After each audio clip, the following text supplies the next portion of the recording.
Bree Smith, thank you for coming on to talk about this today. This is a really difficult topic for you. It's very personal, but you've been on the national news, and I think people are learning a lot about what can go terribly wrong when it comes to your image, your likeness, and your personal life being impacted by this.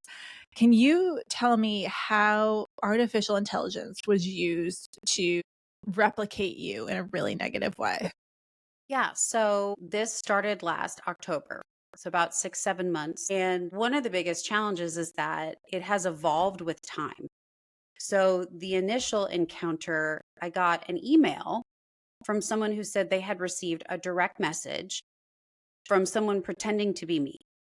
So I didn't know this person, get an email from this guy, and he says, "Hey, Brie, I just want you to know I think I've been contacted by an imposter, and I'm not actually sure the real way to talk to the real you." And I wrote him back and I said, I don't know you. I've never messaged you. It wasn't me. I'm so sorry. Please report and block it. And then he wrote me back and he said, "I just want you to know I think it might have been your husband because this person had pictures that only a husband would have." And I wrote back and I said, "I can assure you, um, that's not real. Pictures that a husband would have don't exist. My husband doesn't have that. My husband wouldn't do that. Again, I'm so sorry you've been targeted by an imposter. Report and block it." And then he wrote me for a third time and said, "I just want you to know that they had pictures and video that were very convincing and shared screen grabs with the chat that he had had with this fake Brie. And this fake Brie was promising indecent experiences. It was talking about intimate things that they would do together at a local hotel. Asked this person to send him $200 to book a room at the Conrad for a 2-night stay downtown, and sent 2 pictures. The pictures had my face on someone else's semi-nude body. And the video was totally clothed. There was nothing in the video, but it was clearly a video that someone had ripped from my social media, and they had distorted my voice and to make it sound like I was like confirming it was me. Like, "It's me, it's really Bree, you can really trust this," as a way to try to manipulate this person into sending money. And so that's how this started. And unfortunately, it has grown, and the tactics that are being used by these imposters have also evolved over time. And I still don't even know who's behind it. So you live in Tennessee. Hmm. And you've become very familiar over time with kind of what's legal and what's not. Yeah. And it's kind of alarming, right? The leeway that people have to do something like this and the ability to get away with it because they may not even reside in the same state that you live in or even the same country, right? Or even really addressing how many victims there are. For this initial instance, I don't know if the body that was used, if that was an AI generated body. I don't know if that body is of a real woman, if she gave her consent. I don't know if that body was the body of a minor. I mean, there can be multiple victims from this AI product, this content that's created without consent. And I think consent is really the big part here. And when it first happened to me, I mean, I was shocked. I was traumatized. And when I went to my employer at the time and said, "What do we do?" That's when I learned that it wasn't illegal.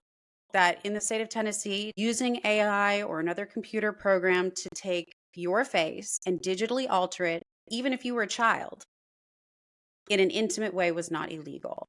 And so that was horrifying. I have 2 boys, and now that I have learned more about AI and I've learned more about the dark side of it, like, it's got a lot of positive opportunities too. But now that I've learned about the dark side of it, teenage boys tend to be the number one targets for things like this. And so realizing that I didn't have any recourse to stop it from happening to me also meant I had no recourse to help my kids. God forbid this happened to them. Was just, alarm bells going off like crazy. Like, I have to find a way to fight this. And so there was a bill that had come forward for the legislature making it illegal that you are not allowed to create and distribute computer generated intimate imagery of any person in the state of Tennessee, which is a duh. Like, it was a total bipartisan. Everybody was for it. Like, of course you can't do that. Passed unanimously. The governor signed it last Friday. So it's an important first step in just really defining it as saying you are not allowed to pirate someone's identity, distort it in an indecent way. And the second part of that is kind of what I was experiencing, is that there it's this really disturbing sort of intersection of identity theft and trafficking and extortion. Because what these persons, like, I don't know who's behind it, what they're doing is they're taking my good name in this community, which people recognize me where I live. They know me in this community. I've been a meteorologist here for a decade. And they're reaching out to them, either pretending to be indecent or pretending to be in need, or they've got a fan pitch, and they are catching the community off guard because the community doesn't have that level of like stranger danger. I don't know who that is. They're like, oh, I know her. And so they're a little bit more likely to download an app or like go into a private chat, or maybe be a little more trusting than they would if it was a completely new name and account online. And so you really see how this compromises a community and a person. To take my name, image, and likeness and to distort it without my consent is horrific. Did this factor into you leaving the broadcast meteorology industry, stepping out of the limelight? It was kind of concurrent. I would say, it's definitely been a factor in all of the things that have happened in my life over the last 7 months. And it just continues to grow. I mean, I spent literally 3 months just not even knowing what to call what had happened to me. Like, the absurdity of it was that I was Googling, I was going to Chat GPT, I was going to AI and saying, what do you do if someone uses AI to impersonate you? Like, what do I do? And not having any real way forward, not knowing what to call it, not knowing how it would stop. Having been a broadcaster for 15 years, there are hundreds, if not thousands, of pictures or video of content that I have created to try to keep my community safe, to try to educate them about weather, just trying to enjoy being a mom and having a good life. Knowing that any of that could be distorted, manipulated, weaponized to hurt the community is very, very disempowering. I mean, it is identity theft at its rawest level. And it's really hard psychologically because there's this paranoia, right? That every time I turn on my computer, every time I open up a social media app, it's like, what's it going to be now? What's it going to be now? And just it feels like whack-a-mole. Like I'm trying to chase these things, but they pop up faster than I can report them. And to not know who's behind them. And also just recognize that, I'm a meteorologist, you're a meteorologist. While we work in the public sector, this can happen to anybody. This could happen to anybody, and what recourse do they have? What rights of privacy do you have? You mentioned the legal side of it, and it's been very interesting, especially in Tennessee. Last year, they passed the Elvis Act, which helped protect musicians. Name, image, and likeness, right? Like not using AI to make it sound like Johnny Cash is singing Barbie Girl, not taking their voice, their vocal talents. And so there are protections like copyrights and trademarks that protect musicians, that protect their albums, that protect their releases. But how are we protecting a human? My life is my body of work. And we are just now starting to get to a point where we're beginning to say, you can't weaponize that. You can't distort it and weaponize it without someone's consent. And that's going to be a long road. So Tennessee has made some strides. Do you know anything about other states or nationwide laws? State by state, this has been happening at a different level. And then the Take It Down Act passing federally was huge to really set the standard that you can't do these things or you have to remove them pretty quickly. There's a lot, I think, that needs to be done to get us from a reactive place when it comes to artificial intelligence to an intentional place when it comes to AI. Because even when you look at the take it downs or even the bill that I stood behind, these only come into play after the fact, right? Holding someone accountable if they've already done it. And we need to get ahead of it where we are making sure that there are smart regulations around AI that make sure that AI works for us. It doesn't impersonate us and not without our consent, because that's when you really start to see degradation of reputation. I mean, picture a school district leader or the head of a hospital or a PTO, and someone makes a video and it looks like they've said something they've said, and all of a sudden we don't know what the truth is. We don't know what's really true for a person. And that's when I think things really start to get dangerous. So I think there's a long way to go in both establishing those regulations, how it's used, making it, making the consequences to a point that people are like, I don't want to get caught doing that, but also how we define, for a musician, they can define their album, their song, but like what is my digital fingerprint and how do I protect it? I know there are some companies that are trying to lead the charge in that, but it's a long way. It's a technology that is catching up. In your opinion, is there a place for AI avatars in the broadcast meteorology world? I think there could be, and my personal experience plays into this. I think that we have to be very slow.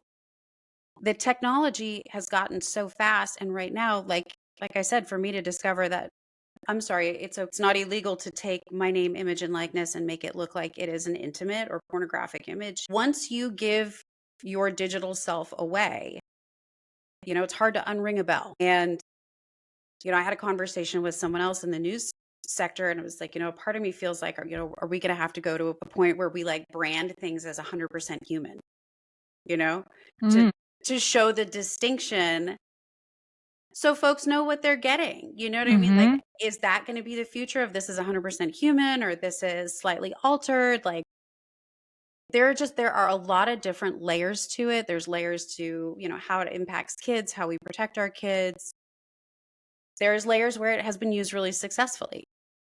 Being in Music City, Randy Travis, I think it was Randy Travis, he had an injury to his voice, and he authorized AI to create a song that he wrote with his voice digitized. So I just really think that at the end of the day, it comes down to consent, that we still have to own our name, image, and likeness and our reputation. And we have to own our identity. We have to own our brand, our dialogue within our community. And right now, it doesn't seem, I'm concerned that there aren't enough parameters up there. Is educating ourselves a huge part of the process? Mm-hmm. I think educating ourselves, I mean, it's been like drinking from a fire hose for me for the last 6 to 7 months, and realizing that there isn't even like a common vernacular. I think when AI first came on the scene, most people thought of it as this like highly filtered, Kardashian-esque robot, human, AI, something that was humanoid, but not human. Mm-hmm. And in my personal experience over the last 6, 7 months, what I'm seeing that's so dangerous is that they're not creating a fictitious human. They're taking someone who is a real person and they're altering it just enough to distort public perception. And they're altering it just enough to damage reputation and integrity. And they're altering it just enough to get a foothold into private conversations with people and trying to take money from them. I mean, that first one was, an indecent scam that happened. But since then, there have been accounts that are pretending to be like fan accounts. And for $300, we will come to your house. But first, we need a picture of your passport so we can verify your identity so we don't send Bree somewhere. And it's like, God forbid someone gives their personal information away. There have been imposter accounts that pretend like I'm in distress, that say things like, my husband and I are separated and nobody knows. I'm scared. I need help. Will you help me? And so they're using these tactics to slightly alter a real person to trick people that would recognize that person into downloading apps that aren't necessarily safe, engaging in currency exchange or identity exchange information. And it's like, they're just, it becomes a sort of wormhole of like, oh gosh, this isn't safe. This isn't safe. This isn't safe. Yeah, it's shocking. I think back when we were young, right? We like Photoshop was coming into play and we were like, oh, that's it. We would say bad Photoshop job. But the stuff that we're seeing now is nothing that the common person would pick up on as alarming or different. I've seen, things that look real. They look like real people. They look like the real person. So how do we stay safe? How do we stay safe in a system that's not going to protect us? What advice do you have for other people that may not know that this is a possibility that they could be battling? So, a couple things that I have learned, and I'm learning more as I go. I do think in the future there's going to be more and more, like the way we have like password security systems for our phone, identity protection as a legal field. Like there are a lot of advancements in companies that are exploring like how do we fingerprint a person, and then how do we create technology that doesn't just scan something that's submitted, but it proactively is like searching on the internet to try to catch nefarious stuff so we can get it taken down before it circulates a billion times. We're going to need to keep the dialogue going because AI is the future. It's not going to not be here. And so, it's our job as humans to continue to make sure that our tools work for us and not the other way around. One of the things I wish I had known early on, if when these imposter accounts started happening, I was just taking screen grabs on my phone and then I would report and block really fast and report and block really fast. In part because it was traumatic to see it. And I didn't want to engage with it for a long time. But I learned later that you really want to try to capture the URL of the imposter account. You want to capture the page ID. Like I have a Google Sheets file on my computer right now where I put the name of the fake account, I put the URL of the fake account, I put a thumbnail image of the fake account, I put the page ID of the fake account. So you can actually try to investigate what's the source. Like, what is this behind, instead of just blocking it and deleting it? So the number one thing I would say is if it happens to anyone, copy as much information as you can about it, then report it. Because if you report it and block it, you can't go back and see it again. I've had imposter accounts pop up that blocked me, but friended my husband. So Mm. I can't go search for them, but he can see them. And I think it's really important to honestly, quite frankly, keep the dialogue going, because there isn't like a baseline vernacular understanding around what this is. My father-in-law was visiting a week and a half ago and he flat out said, "What's a deep fake?" It's like, if we don't know what these things are, right, and we don't know what they're doing, then we cannot protect ourselves against them. In my personal circumstance, the imposters are learning with time.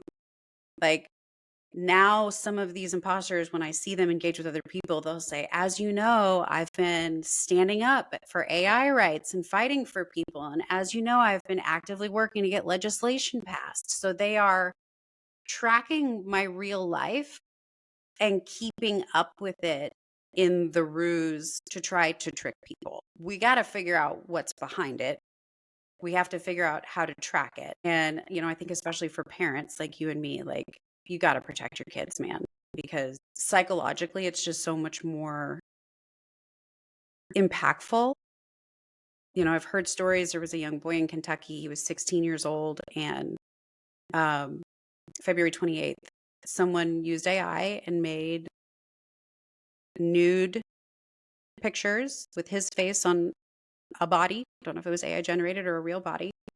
Told that young boy, "If you don't pay us $3,000, we're going to distribute these in the small town that you grow up in."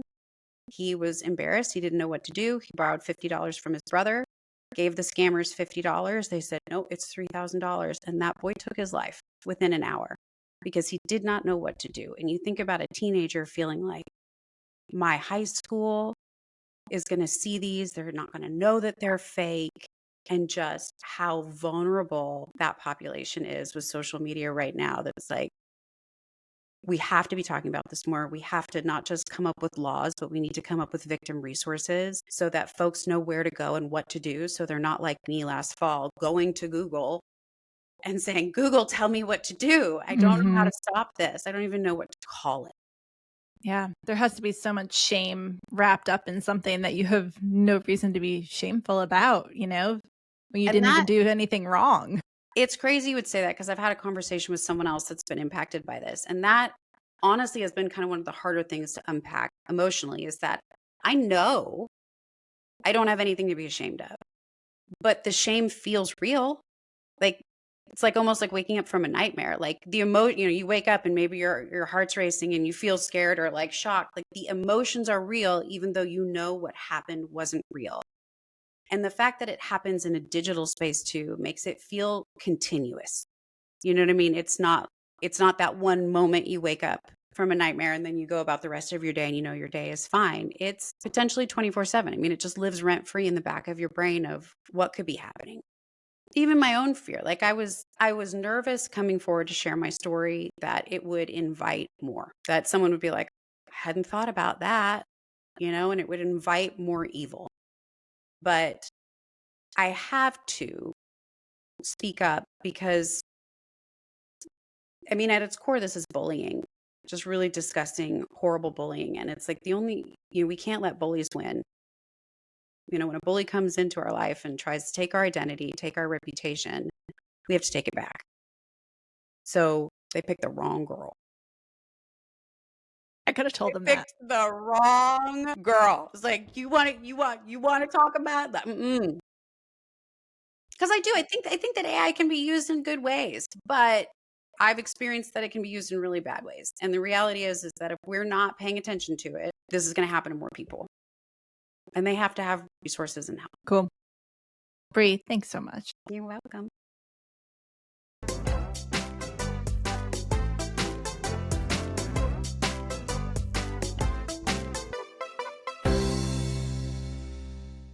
Okay. Oh my gosh. I'm so excited to have Amy Freeze on the show today. A name that I've been familiar with for, 20 years because we've both worked in this industry as female broadcast meteorologists. You soared to the top and I kind of stayed at this small market level. I'm a fan of yours. I love the podcast. I'm so happy to meet you in person, Emily. I know. Well, kind of in person. We'll get there in 3D one day, maybe. But you're doing some really innovative things. So I reached out and I said, I want to talk about this. I want to talk about you're doing stuff that nobody's ever done before in this realm of weather communication. So we're going to get into amyfreeze.ai, but I want to get some background on you first of all, because I was stalking your LinkedIn this morning and noticed like an excessive amount of education and a lot of, stops across the country along the way. So give me a little brief background on what you've been doing for the past 20, 30 years.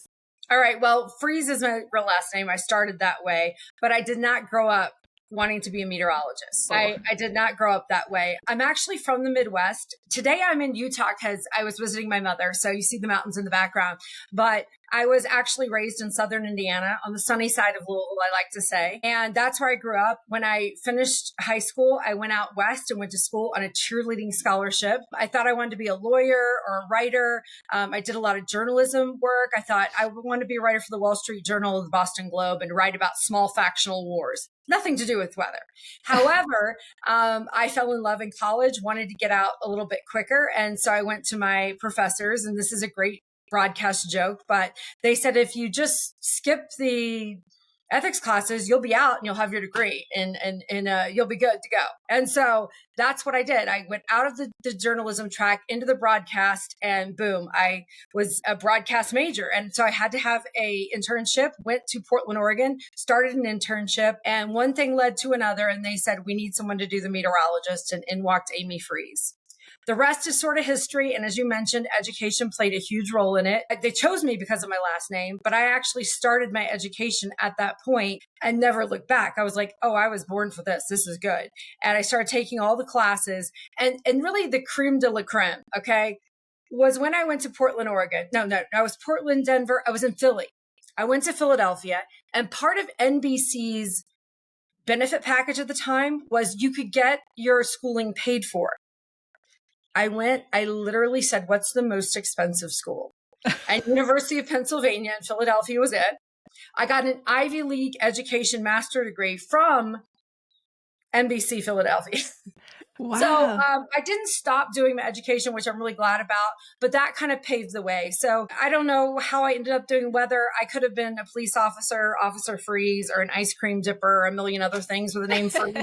But it just so happened that this was the direction, and it has not been disappointing. I really have had a wonderful career and enjoyed it, and so many new things on the horizon. Okay, so most recently you were at Fox Weather and you were doing this national gig communicating weather. So what caused that transition away from like this traditional broadcast industry into what you're doing now? Yeah, it was interesting. I'd worked for WABC for more than 12 years, and Fox came to me and said, would you like to come and start this brand new thing we're doing? It's an app.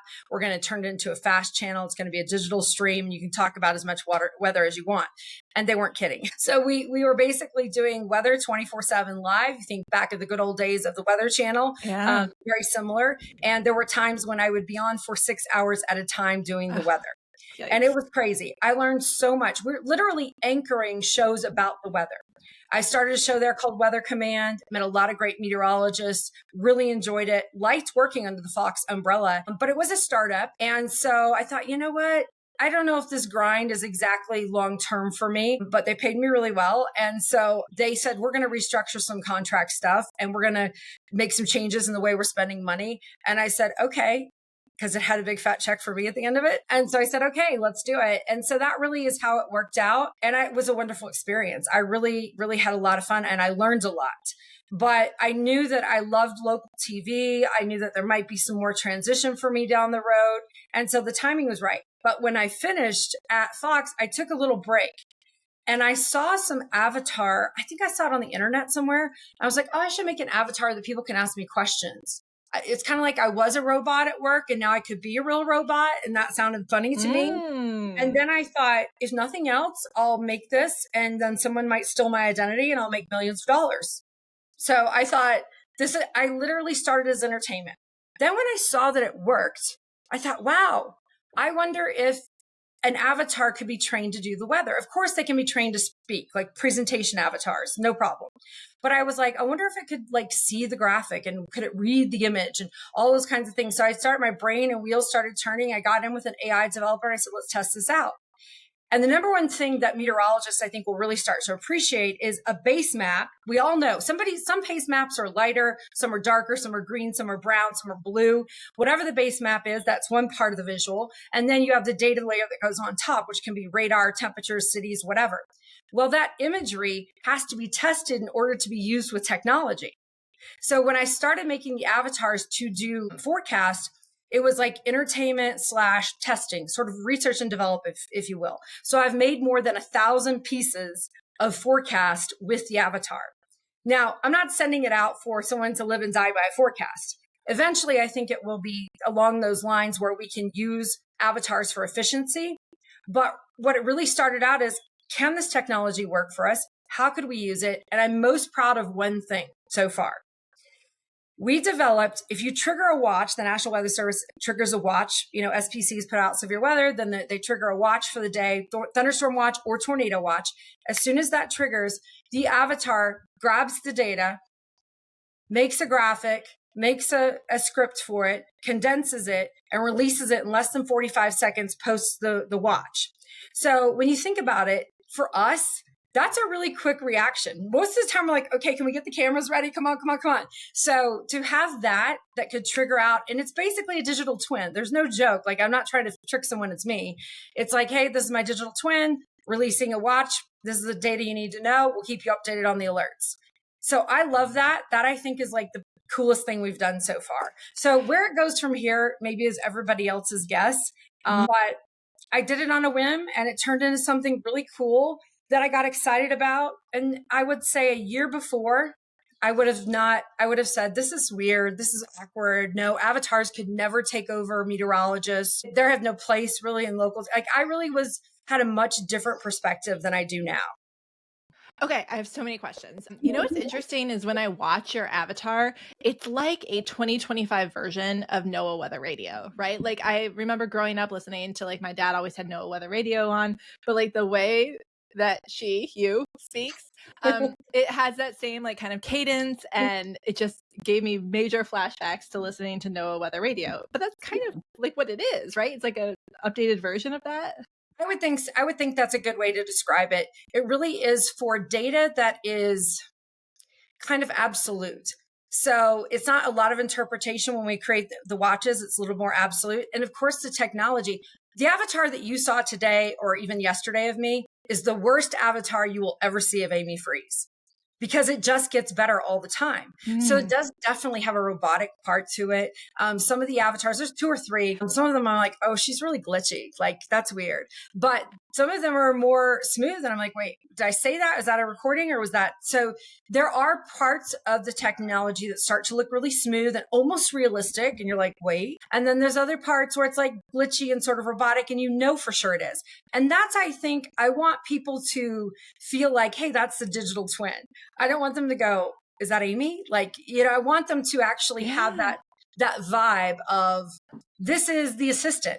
And this is going to sound strange and very George Jetson, but you will have an assistant, Emily. You will have a digital assistant that works for you in some way. Almost all of us will in the next 3 to 5 years. I already do. Like I already use AI for so many things.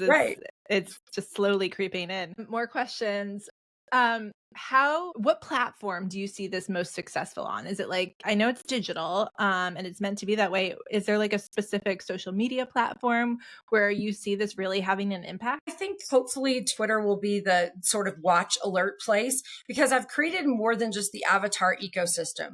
I kind of went crazy. I was like, oh my gosh, I could do this. I could do this. I could do this. I found a system where I could create a radar picture map base and then put the radar data on top of it and then make the map move with coding and AI and automation to priority hazard alerts. So it's a radar that moves by itself. It rolls on YouTube most days 24/7. And if there's a thunderstorm warning or a tornado warning, it's going to those first. Obviously in the winter, it will do winter alerts, but it's based on priority hazard. So really threat to life or property imminent is what that works on. So if the trigger of the avatar was on X or Twitter and said, hey, there's a watch, check out the warning page today, that's available just almost like in the background of your life. It's another layer of a NOAA weather radio to have a YouTube channel that tells you the alerts and working on some other kind of interesting things that'll go onto that stream as well. So I think that X is probably the best because what I want to do for myself as a meteorologist is create efficiencies and scalability.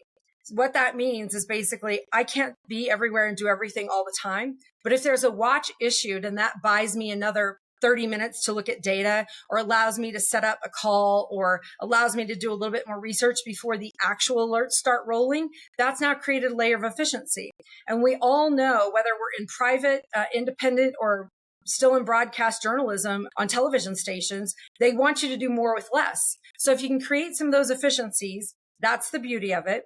And then if it's scalable, what if I were to trigger my alert and all of a sudden it came to your phone with my digital twin? Hey, there's a watch out. We're going to be broadcasting later today. Want to make sure you have all the alerts you need. Here's the link for that. Have a great day. Stay safe. George. You personalize it to the person because it's now automated. I can't call everybody I know, but if they sign up for a personalized alert, you get a visual. How much more effective is it when we tell people the weather versus them reading it or checking it? It's all of a sudden an invasive way for them to digest the information. So those are kind of the things that are swirling around my head when I'm thinking about using the avatar. I'm not thinking about, wow, I'm going to sleep later and the avatar can work for me. I'm not thinking about that yet. So after more than 10 years of early mornings, maybe, but yeah, no, that's not exactly the mentality that I have with it. Yeah, I guess all your years of experience kind of tell you what people are looking for. But did you also do any research or like learn anything about social science and the value of people hearing from a person or something that looks like a person versus another form of getting that information? Is it more impactful? Yeah, I haven't done any social science myself yet, but I do know of the research that's already out there. And believe it or not, we still have a large percentage of middle America that still relies on outdoor alarms because that's how they grew up. They grew up with that sort of generational notification. And we know that the world of NOAA and the National Weather Service and federal government alerts are changing. And so we do need more than ever multiple layers to get our alerts. And that's not to say we discard the NOAA weather radio. It's still our number one line of defense. But we also can have our phone apps, which are great. They're invasive. If you set them up right, they're going to tell you the alert you want when you need to know it. And then you also have this ability for messaging, private weather starting up that gives people that additional layer of confidence that they can go on with their life. Remember, Weather is not always a call to action. Sometimes it's a calming voice. Hey, you don't have to worry about the storms until after 4 o'clock today.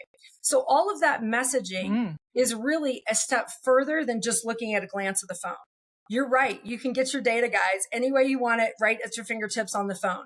But if you want the interpretation of that data, if you want it to be more meaningful, that's where different layers come into play. And so I think for people's personalities and the way that they have adjusted their lives with technology, weather also has to adjust and make those shifts. It doesn't mean that we have to say, oh, you're only going to get your alerts from me, or you're only going to get your alerts from a TV station. Instead, we remind them that NOAA Weather Radio is number one for your safety, for you and your family. And they start to layer those other things on that should be a part of their life. A cell phone, however else they're getting it. I mean, we all have a million screens now that we're getting our information from. We can't expect people to come and find us. We have to be available for them. Does that make sense? Total sense. Yeah. All right, let's get into logistics of how this was done. Mhm. How does one go about creating an avatar of themselves? What's the process like there? Is it like 1,000 cameras pointed at you? Tell me the whole thing. The first time I made an avatar, I did it in front of a green curtain that I bought on Amazon. So I just said, let me try this and see what it was like. It gradually changed from that. Maybe before the interview's over, I'll take you to one of the studios that I have here and show you. But it graduated to, I think I want a green screen. I think I want a cyc wall. Lighting is like so important because I wanted to film myself as realistically as possible. You can make an avatar in like under 5 minutes. But the more time Is there you a website for that? Yeah, exactly. The more time you spend in filming yourself, the better the output will be. So if you do more training of your characteristics, your visuals, all that kind of stuff, you're going to get a better quality output. Then after the physical characteristics come to life, it's the brain. And really that's where there's no way they can replace meteorologists when they're creating avatars. I'll tell you from personal experience, I have to be like finger on the button because you have to first teach the avatar what it needs to know intellectually. And then you need to check that data. You need to make sure that it's on par. And you can't really do that. Like someone who's just a avatar or automation specialist, there's no way they could figure out how to interpret the data, get the data, feed in the API codes, know where all the information is, and then come out with something that sounds right. So meteorologists and anybody in the newsroom really that has institutional knowledge of the way news and stories are told are critical and absolutely vital to the development of avatars and automation. Like it's so funny to me to see some broadcast outlets, they're letting go of people who've been there a long time thinking, oh, we're going to get into new technology. You just let the brain walk out the door. You need the brain there so that you can create the automation. And so that really is very, very critical to understand. People who are coming out of school, they might have a little bit more knowledge of technology, but you actually need the storytelling component, the understanding of when data comes in, all these critical aspects of meteorological performance in order to make it work right. So there's the filming and taping of yourself, but then you also have so much more flexibility now. You can create an avatar that could just present. You make the script and say, digital twin, say this. You could also create a interpretive type of avatar, which is the one that I have that's looking at the data and starting to come up with analysis, and then there's the interactive avatar, which is not me. This is the real me, but there's an avatar that's like me that you can ask questions to and I could respond. Like we could at some point have a virtual podcast, you and I could put the digital twin here and you could ask her questions and she would probably not be as animated as me, but have a robotic response for you. Okay. There's like the shallow questions, like at any point where you like, and let's fix that blemish or let's, slim me. Like, were you ever, I know that I would personally make myself look better than the real thing. Right. Did you have temptation to do that? Unfortunately, that costs more. So if you really want to look like better than yourself, you have to pay more. So I have not graduated to money making to where I've put that into the avatar to be like, make my waist skinnier. And in fact, all the clothes that you see me in my avatar, that's the number one question people ask. They go, can you change your clothes in the avatar? No. Every outfit that you've seen me in, I filmed an avatar in. It's a real outfit. Okay. Yeah. I don't pay for the upgrade where you can have like your endless wardrobe, but that does exist. So yeah, no, I love that I love that because, Yeah. there is that fear that there's going to be this, whole slew of avatars that look better than us, and then we're not going to be desirable anymore. Right. But yeah, no, Well, I yours is think pretty spot on. I think that's kind of interesting right there. And that's the kind of research I'd love to see done is they have taken what I call an HR avatar, or an avatar that they create automatically that's not known, that's not a real person. And they've been testing those types of avatars with crowds. And to me, like, I'm turned off when I see an HR avatar. I'm like, oh, it's weird. I'm not sure about that. It's awkward. I'd love to hear more and more from audiences that see someone they know, a digital twin, and there's a weird sort of familiarity that you kind of have.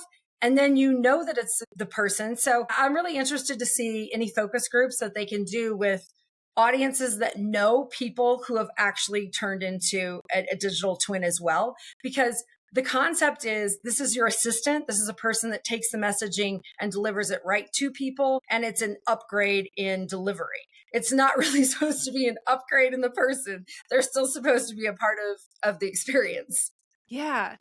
Gosh, and I think no better person to do this than you, because there's gonna be backlash either way, right? But like the backlash from the weather community of somebody who has no weather background doing this and Mhm. attempting this versus Right. somebody with your background and the time that you've spent in weather communication doing it. I think if somebody's gonna pave the way, it's gotta be someone like you. Have you gotten that sort of feedback from other meteorologists? Definitely there's a huge responsibility factor. I mean, I've been in doing weather for more than 2 decades. I don't want to do anything that's going to jeopardize my reputation or the things that I've worked hard for. So I've applied that sort of responsibility and sort of that authenticity that I want to have to it. And I'm still developing that. I'm still trying to do the best I can with that. But I will say this, over the years, I promise you, embracing the change, embracing technology is the way to continue your longevity in the career, in this industry. The more you resist change, the quicker you're going to get left behind. And I know that AI technology gives people like a little bit pause because we don't know so much about it. But one thing that I've learned is that when you start to create avatars, you are then registered as a celebrity face. I don't really consider myself a celebrity, but a known face, but they call it celebrity face. And then when you're a known face, every time you're going to be recreated in an avatar image, you have to have permissions given to that. So a lot of people think, oh, I'm not going to do that because all of a sudden they're going to do this, that, and the other. It's actually a protection to you that serves you well. So even if you're thinking, I don't think I ever want to do that, or I don't want anyone to use my image, it's very important that you protect yourself. And I started this thing on LinkedIn that I'm going to try to develop. I'm like, everybody join into this. We're going to have some discussions about it because nobody truly understands what's going on. It's a learning curve for me as well. But if someone would have told me that before, like I said, a year ago, I would never have thought, hey, this is something I want to try or whatever. I would have been very much against it. And now that I've learned, you do have to actually do this to protect yourself. By the way, I say protect yourself, and I say that loosely because there are so many things in the cyber world that people can overrun and overdo and so forth. But there are technologies developed that can be almost like copyright marks on your images and on the sound of your voice and those things that you can trace. It's nothing is 100% sure, but there's a lot of technology out there for protection, and it's important. I mean, I've really struggled so much with social media and people creating fake accounts. Mm-hmm. It's at times been extremely discouraging. I entered the realm of social media in 2009. I had a great news director at the time. His name was Andrew Finlayson. I remember him coming and leaning over my shoulder. He says, Amy, I want you to get onto MySpace and Facebook and Twitter. And I did a slow turn and I said, Andrew, it's for creeps. Because it was 2009. Facebook was dying. We thought it was. I said, you can't do that because it's for creeps. And so he's like, no, get on it. And so I really embrace that technology of social media, and I've used it for a very long time, but I've seen it used against me. I've seen people impersonate me and take money from people. It's heartbreaking. Like say, oh, will you support this charity? Give me $5,000. And people have done it. And it's super upsetting to see. So I have struggled with that world of people taking advantage because they know how to work the technology system. And really, there are not a lot of protections out there. It's very hard to get fake things taken down. It's very hard to get accounts suspended. You have to do a lot of work to do that. And so I feel like as quickly as I do that work, someone builds something else. So nothing is foolproof. But the charge for technology will move forward with or without you. So either you do the best you can to protect yourself and you move it forward, or, you're dealing with it in a different way. Yeah. So the offense is going to be a little easier to deal with than trying to defensively handle it. You can hope so. You can hope so. Okay. So how does that work with, let's say you work for a TV station and there's this talk of like, do they own your image? Do you own your own image? You're out on your own doing this. How does it work if you work for a company? I mean, I think that's something you have to navigate on a case by case basis. I know that there are some contracts in television groups right now that have wording for ownership of imagery and so forth. I think it's really a relationship question. And the reason I say that is because as a television station, do you really want to own someone's image that doesn't want to be owned? That's kind of creepy and weird. But Creepy, also yeah. as a independent person and your station's moving forward with technology, do you want to be the one that says, oh, no, you can't use any of my stuff because I'm not going to be doing that? Even though your station's trying to move forward, trying to make more money, trying to keep the business going. So that's why it's a very relationship oriented situation. In my opinion, anyone that's leaving the business, there's one or two ways you can do it. You can say, hey, I'd love you to have my image, and this is the way that you can use it going forward. And that would be a wonderful relationship for us to continue. Or you can say, I'm going to be using my own image. So I want you to know that there's a barrier there because I'm going to be using it in a different way. So I think that there are some definitely tight ropes to walk. But think about it in the realm, in the sense of what do you want to get out of it? How incredible would it be after you have a career of 25, 30 years in this business that a station comes to you and says, hey, let us write you a check for $100,000 as you walk out the door. We've invested 25 years in you. Let us write you a nice fat check. We're going to record you for 2 minutes at the green screen, and we're going to use you for weather specials or weather messaging or weather promos. And you put it together in a realm that allows your legacy that you've worked so hard to create still serve the public. You get a little money for it. And the station who's invested you is allowed to continue on with that wonderful, that wonderful mark that you've left behind. So I think that there are definitely ways to navigate the system and to keep an open mind, but also protect yourself. You don't want to say open sesame. And when you're going through a contract, ask the question. Say, does this mean that you're going to record me and turn me into an avatar? And find out exactly what it means. Keeping those open lines of communication. Never be afraid to sign a contract or something because you think, oh, I better not ask or else they won't hire me. No, always ask. If you need someone else to navigate it for you, you get a little help, but always ask. Are there lawyers that specialize in this? Not yet, but I think that there are more and more. There probably are some. I don't know. Yeah. I contacted a lawyer to find out about protection. So that's the number one thing that I kind of looked for: copyright, trademark, all those kinds of things. But I'm sure there are some agents that are starting to look at this and navigate it. Yeah. Interesting. Okay. So tell me, are there any hiccups that you've had along the way? Any kind of roadblocks, things that have gone wrong as you've been doing this? I'm curious about the timeline too, because this seems like it's kind of embarrassing, what I'm going to tell you. Oh yeah. Tell me. It's not horrifically embarrassing, but so the town of Ely, Nevada, in my mind, should be Eli, Nevada. Don't ask me why. I've been in the West a long time. Ely, Nevada. The avatar kept saying Ely, Nevada, Ely, Nevada, Ely, Nevada. And I'm like, this is driving me crazy. So because I was producing 7 regional forecasts 3 times a day, there's 27 forecasts. I'm reading all of them. I'm editing just to make sure I love what it's doing. And when you edit, it also trains and copies that for future training. So anyway, I'm telling it, I'm either deleting the word and rephrasing all of that, or I'm trying to make the avatar say the city the way I want to say it. So I'm doing this. I've been doing this for like 3 months. My dad is there and I'm like, I'm so frustrated. Why can't this machine learn how to say the name? My dad goes, it is Ely, Nevada. I said, no, it's Eli, Nevada. No, it's Ely. Mind you, I've been telling the developer, the Indian developer who lives in Northern California, I've been telling him it can't get the city right. It's driving me crazy. I'm convinced that I'm the one saying it right. And I'm saying this robot is so crazy. It's saying it wrong.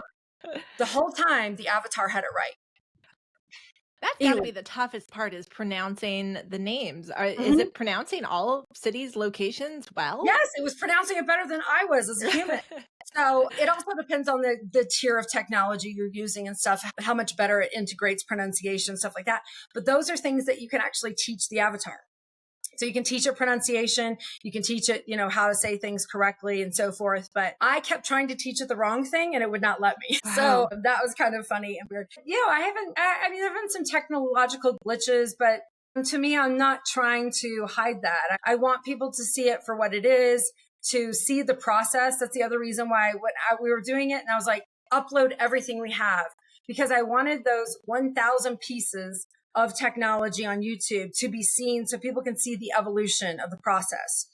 And so, I mean, there's weird stuff that happens anytime you're trying to make something new, but there's nothing been horrific yet. Crazy how wonderful the technology is, how exciting it is to think that this is possible. But when there was horse and buggies and people started driving cars away, they're like, oh, that's not going to last. No one's going to drive a piece of metal around. That'll never last. There's so many things in our lifetime where we've seen the technology come along. We're like, oh, that won't last. That's not going to work. But here we are watching these things happen. I mean, does it seem weird to you that in several cities across America right now, cars drive themselves? It's like an Uber. You go on and you say, I want to do, and the car comes up and no one's in it. Mm-hmm. I saw that in DC. Yeah. So does anything scare you? You seem kind of fearless with this whole process. Is there anything that does make you nervous about it? Not really. I know, recently we had a colleague who had just such a traumatic event happen that had to do with, impersonation and using technology to alter her actions or make it seem like she was doing something she shouldn't do.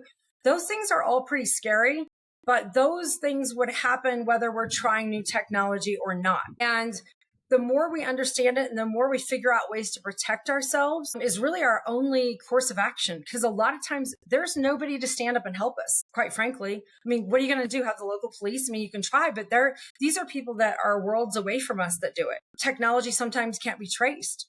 So it's difficult, I think. But as far as the fearlessness factor, I will say I'm excited more than I've ever been for business. I'm seeing meteorologists go independent. And to me, that is thrilling. I think it's actually not even a bad thing for TV stations. But what I think about the independent meteorologist is this.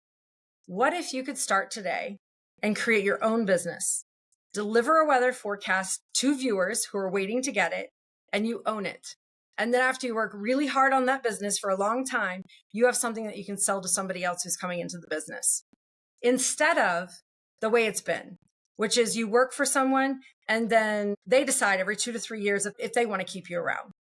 Doesn't matter how hard you work, doesn't matter how much you've devoted. They're the ones who decide where your future is. I've had a wonderful career and I'm very grateful for it.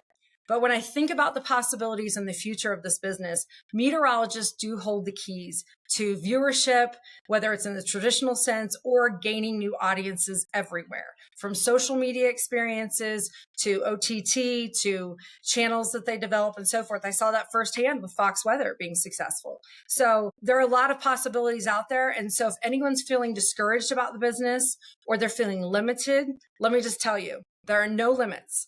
You do not have any limits on you. If you feel like you're restrained in some way, talk to the people that you're working for or start to develop what you want to do on the side and make that decision on how you're going to control the destiny, because it really is possible. So for so many years, I've worked for institutions and I got that paycheck, and that's a lot of security. And it's a wonderful, experience to work for these companies that have organized things for us, right? And made it possible for viewers to have messaging right at their fingertips. But these are things that we've learned how to do. And now with technology, we can do them on our own as well. So, I think that there's a lot of possibility out there. And so whether you continue in a traditional format with television news, or you decide as a meteorologist, I want to do a niche, I want to do something that's specific, and I want to serve a particular audience, people are doing it. That's very empowering for meteorologists that do feel, that they've been silenced or under contract or non-competes, all of these restrictions that have been placed on TV meteorologists for years. Do you welcome chats with other meteorologists who may be kind of contemplating getting into this arena? Absolutely. You can get a hold of me anyway. You can jump on LinkedIn, send me a message. I think there's probably a couple of links on my main page, which is amyfreeze.ai, where you can instantly schedule time with me like that. But I would love to talk to people and kind of help and navigate any questions that they might have out there. And I think that if we think about this as opportunities between meteorologists and TV stations, there's not a dead end for either situation. Broadcast organizations are struggling in some ways. As meteorologists, we can help lead the way to other lines of revenue, other methods of delivery, and we can do it in a confident way. We are perhaps the most versatile in our newsrooms because of our ability to quickly gather information on a daily basis, become experts, and ad lib it to the world. So the versatility, I think, can serve us well in being leaders in the newsroom. And then it also can make you very agile if you decide you want to make a change. So either way, I think that meteorologists in these situations really have options that maybe they hadn't considered before. So trying to navigate these scenarios, questions amongst ourselves, amongst other experts, really is a great way to attack this and approach it. But shying away, fearing it, naysaying it, like I said, I've worked for a long time in newsrooms. There's always been a lot of change. When you embrace it and when you start to challenge yourself with it, that's when all the opportunity and doors will open. Going back to your avatar, I saw it, and it's interesting. This is a great way to reach a broader audience as well because your avatar speaks Spanish. Yeah, I speak Hindu and Japanese and Spanish. There's about 8 languages. And I just yesterday did development for a full Spanish version. It's crazy. I actually took French in high school. That's about the only language that I know really well. Although if I want to brag, I will tell you I'm on day 312 of Duolingo Spanish. I was going to say Duolingo is where it's at right now. Yeah. Hola, ¿cómo está? I'm right there with you. But that's the incredible part of technology. I mean, look at the walls that are being torn down that we can interpret. For me, in my experience, New York City, there are 600 languages spoken in the 5 boroughs of New York. So having something as a tool where you can be multilingual or offer messaging to people, that is just a game changer. We all know that the funding went away for the alerts to be told in other languages. Don't worry, the AI world and the private world and sector will fill that gap. But it is a scary one because if you think about some of these outdoor workers who rely on that messaging and have relied on that messaging, they now have to find, and their employers have to find, a safety net for them. Because we're talking about roofers, contractors, people who are out all day and they're not looking at radars. Got to make sure that we have a safety net for them. Yeah, I live in Charleston, South Carolina, and 2 Spanish-speaking individuals died last week in a rip current because there was not a proper signage in multiple language at the location they were at. They didn't know it was a dangerous spot to be. So yeah, it's terrifying. It's terrifying. And there has been a certain level of expectation and reliance on that messaging. So then when it's taken away and not everybody knows, then that's also another, it's kind of a blow due to what's been done, the work and the progress that was in place. Yeah. Okay. Any great goals in the future? Anything that you're very innovative with your thoughts so far. So I'm curious what you're thinking about what you'll do next or where this is headed. I've got some really cool ideas. I'll say this. I didn't realize that you could do anything you wanted or learn anything you wanted on YouTube. Like literally, I changed my refrigerator filter with YouTube.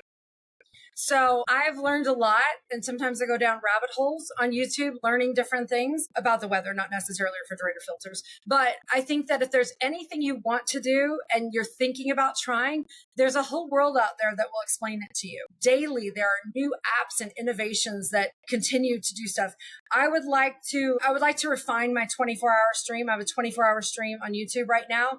I'd like to make that radar more efficient. I'd like to make a few more changes to the entertainment value as well as the meteorological value to it. And I'd like to add some other programming to it. So for me, I do have some big things coming.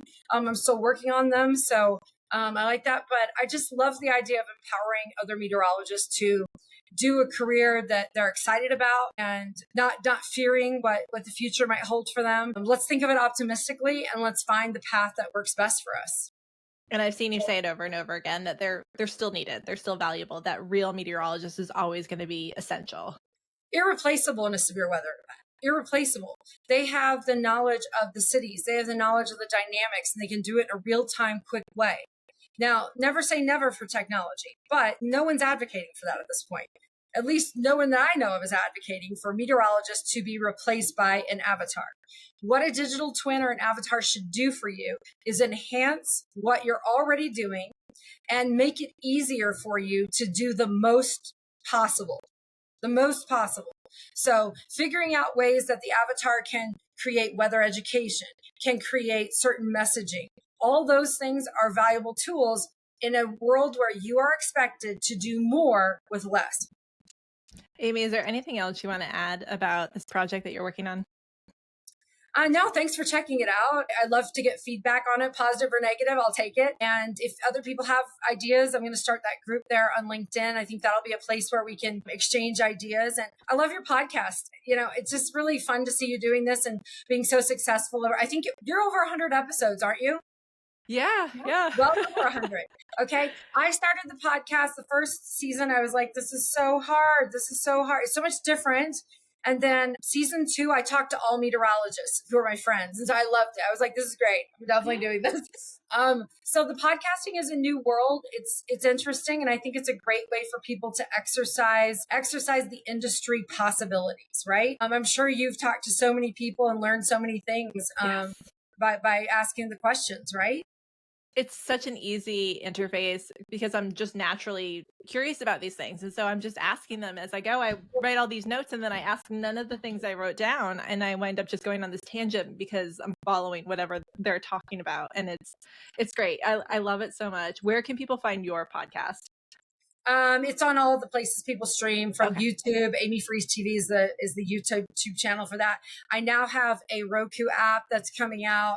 I also have something called amyfreeze.tv. By the way, I created an entire ecosystem that's about me. But the reason I did this... What's that do to the ego? Yeah.